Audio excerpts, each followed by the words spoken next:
राज्यात पावसानं उघडीप दिल्यानं ऊन सावल्यांचा खेळ सुरूच आहे. काही भागात अंशतः ढगाळ हवामानासह तुरळक ठिकाणी पावसाच्या हलक्या सरी हजेरी लावतायत.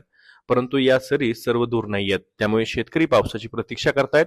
आज जळगाव, जालना, परभणी, बीड, धाराशिव, लातूर आणि सोलापूर जिल्ह्यात तुरळक ठिकाणी विजांसह हलक्या ते मध्यम पावसाचा अंदाज देण्यात आलाय. तर धुळे, नाशिक, छत्रपती संभाजीनगर, अहिल्यानगर, पुणे, सांगली, नांदेड आणि हिंगोली जिल्ह्यात तुरळक ठिकाणी विजांसह हलक्या सरी हजेरी लावण्याची शक्यता असून उर्वरित राज्यात मात्र पावसाची शक्यता नाहीये आणि त्यामुळे अंशतः ढगाळ हवामानात उघडीप कायम राहण्याचा अंदाज हवामानशास्त्र विभागानं दिलाय. तर उद्या म्हणजेच गुरुवारी अहिल्यानगर, बीड, परभणी, नांदेड जिल्ह्यात तुरळक ठिकाणी विजांसह हलक्या ते मध्यम सरी हजेरी लावण्याची शक्यता आहे.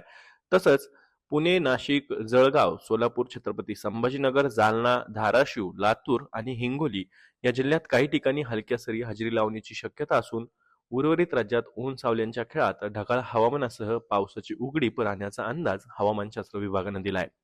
मान्सूनचा आज सध्या फिरोजपूर, पटियाला, बरेली, लखनौ, उत्तर झारखंड आणि लगतच्या दक्षिण पश्चिम बिहारवरील कमी दाबाच्या केंद्रातून पुढे वायव्य बंगालच्या उपसागरापर्यंत सक्रिय आहे.